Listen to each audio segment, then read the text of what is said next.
حاضرین محفل میں دعوت دیتا ہوں اپنے استاد محترم، اور یہاں ڈاکٹر زیب النساء سرویا صاحبہ بھی ہیں، ان کے بھی استاد محترم ہیں، اور بہت سارے اور بھی چہرے مجھے نظر آ رہے ہیں جن کے استاد ہیں۔ تو استاد الاساتذہ کہیے ڈاکٹر فخر الحق نوری صاحب کو تشریف لائیں، آپ سب کی بھرپور تالیوں میں اور اظہار خیال کریں۔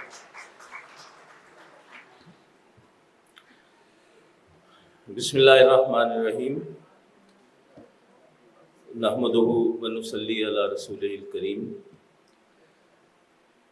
جناب عبدالرؤف رفیقی صاحب، ڈائریکٹر اقبال اکیڈمی پاکستان، جناب منیب اقبال صاحب، جن کے بارے میں ابھی بہت خوبصورت بات کی گئی کہ ان کی ذات کو دیکھ کر کسی اور کی خوشبو محسوس ہوتی ہے،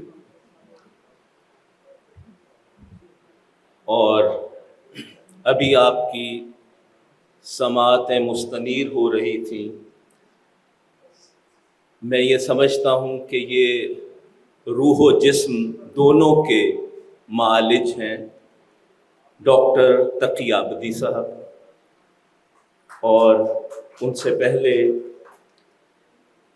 ہم فیض یاب ہوئے ڈاکٹر نجیب جمال صاحب سے، رانا اعجاز صاحب سے، اور اسٹیج پر تشریف فرما ہے ڈاکٹر محمد عارف خان صاحب، انہیں مبارکباد بھی میں پیش کرتا ہوں۔ اسی طرح سے ڈاکٹر صدف نقوی کو ہم نے سنا، ڈاکٹر شفیق اجمی صاحب کو سنا، ڈاکٹر رابعہ سرفراز صاحبہ کو سنا۔ سچی بات تو یہ ہے کہ میں آج کی اس نشست میں مقرر کی حیثیت سے حاضر نہیں ہوا، صرف ایک سامع کی حیثیت سے آیا تھا، لیکن احباب کی شفقت اور محبت کہ یہ مجھے اسٹیج پر کھینچ لائے، اور اب گفتگو کے لیے بھی مجھے حکم ہوا ہے۔ آپ یقین مانیں کہ میں اگر یہ کہوں کہ منیب اقبال صاحب جو ہیں یہ علامہ اقبال کا نہایت ہی خوبصورت عکس جمیل ہیں، تو اس میں کوئی مبالغہ نہیں ہے۔ میں جب انہیں دیکھتا ہوں تو مجھے اقبال یاد آتے ہیں، تو یہ انہی کا عکس جمیل ہیں۔ جی، ویسے تو غالب نے ایک اور سطح پہ کہا تھا کہ غالب ندیم دوست سے آتی ہے بوئے دوست، مشغول حق ہوں بندگی بو تراب میں، تو بہرحال یہ بوئے دوست بھی ان میں ہم محسوس کرتے ہیں، اور صورت بھی وہی ہے۔ اور اسی طرح سے میں سننے آیا تھا ڈاکٹر تقی عابدی صاحب کو، جن کا میں ہمیشہ سے بہت، آپ یوں سمجھ لیں انگریزی کا لفظ استعمال کر رہا ہوں کہ فین ہوں۔ تو غالب کے ایک مصرے میں میں دونوں کو خراج تحسین پیش کروں گا، یہ جنت نگاہ وہ فردوس گوش ہے۔ تو ان کا سننا ایسے ہی ہے جیسے کانوں کے لیے جنت ہو، ان کا دیکھنا ایسے ہے جیسے آنکھوں کے لیے جنت ہو۔ تو میں بے حد ممنون ہوں کہ مجھے اس کے باوجود کچھ کہنے کے لیے بلایا گیا ہے۔ علامہ کے حوالے سے میرا جی چاہ رہا تھا کہ تقی عابدی صاحب گفتگو کرتے چلے جائیں اور میں سنتا رہوں، خاص طور پہ جہاں انہوں نے اینڈ کیا ہے، اختتام کیا ہے، تو میری آنکھیں بھیگ گئیں، وہ اختتامیہ اتنا شاندار تھا۔ علامہ نے کہا تھا، طلبہ علی گڑھ کے نام ایک نظم ہے ان کی، تو اس میں انہوں نے کہا تھا، اوروں کا ہے پیام اور میرا پیام اور ہے، عشق کے درد مند کا طرز کلام اور ہے، طائر زیر دام کے نالے تو سن چکے ہو تم، یہ بھی سنو کہ نالے طائر بام اور ہے۔ تو علامہ کا پیغام جو ہے، جس کے لیے آج عصر حاضر میں فکر اقبال کا عنوان بھی آج کی گفتگو کے لیے رکھا گیا ہے، یہ پیغام بہت مختلف پیغام ہے، اور علامہ کی فکر بہت مختلف فکر ہے، اور اس فکر میں ابھی علم اور عمل اور اخلاص اور یقین کے مراحل کی بات ہوئی ہے۔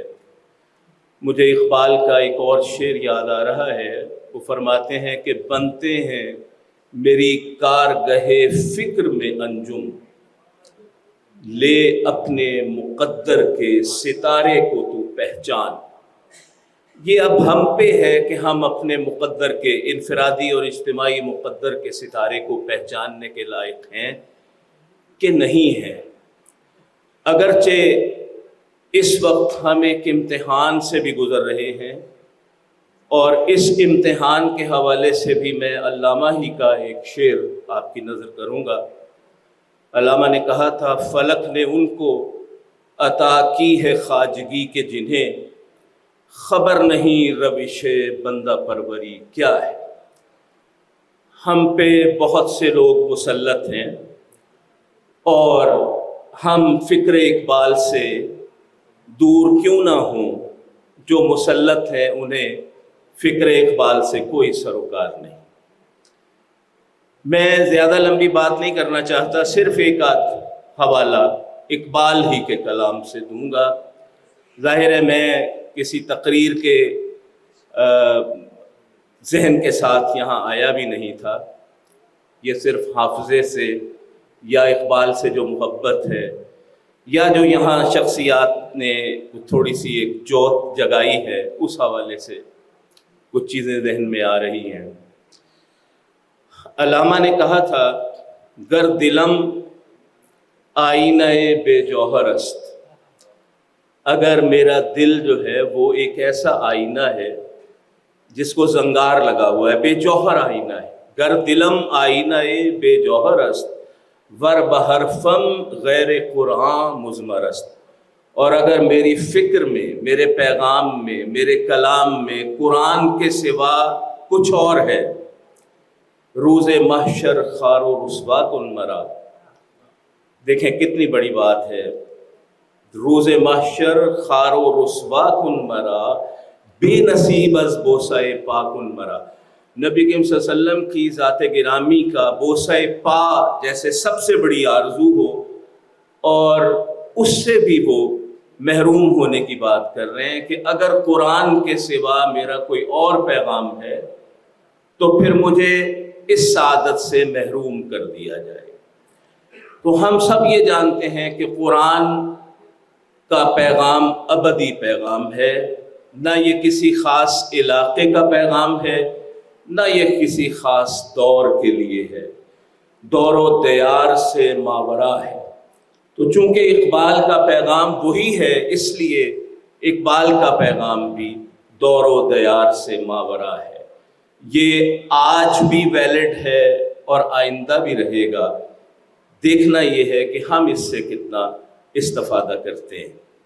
علامہ نے کہا تھا کہ اے بسا شاعر کے بعد از مرگ زاد، چشم خود بربست و چشم ما کشاد، کہ ایسے کئی شاعر ہوتے ہیں جو خود تو آنکھیں موند لیتے ہیں لیکن ہماری آنکھیں کھول دیتے ہیں۔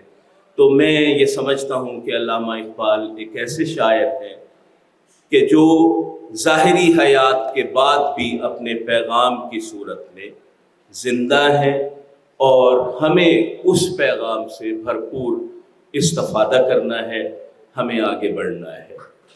آخری بات یہ، اس کی طرف ڈاکٹر صاحب نے بھی اشارہ کیا ہے، اور انہوں نے یہ کہا کہ میں اشاروں میں بات کر رہا ہوں، انہوں نے سمجھا کہ ہم سب عقل مند ہیں اور اشارے سمجھ لیں گے۔ تو بہرحال اپنی اپنی سمجھ بوجھ یا فہم کے مطابق ہم نے کچھ باتیں سمجھی ہیں، سیکھی ہیں۔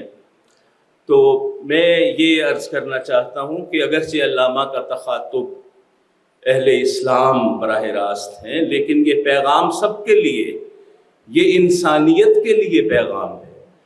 اور خاص طور سے آج کا جو معاشرہ ہے، اگر میں یہ کہوں کہ یہ میٹروپولیٹن سوسائٹی ہے پوری دنیا، تو اس حوالے سے علامہ اقبال صرف مسلمانوں سے تخاطب نہیں رکھتے۔ میں سمجھتا ہوں ان کی شاعری کو پڑھتے ہوئے کہ یہ سب کے لیے ایک آفاقی پیغام ہے، اور اس حوالے سے ان کی ایک بڑی معروف فارسی غزل ہے، اس میں ایک شعر آتا ہے کہ در دیر نیاز من، در کعبہ نماز من، کہ دیر میں میری نیاز مندی ہے اور کعبے میں میری نماز ہے۔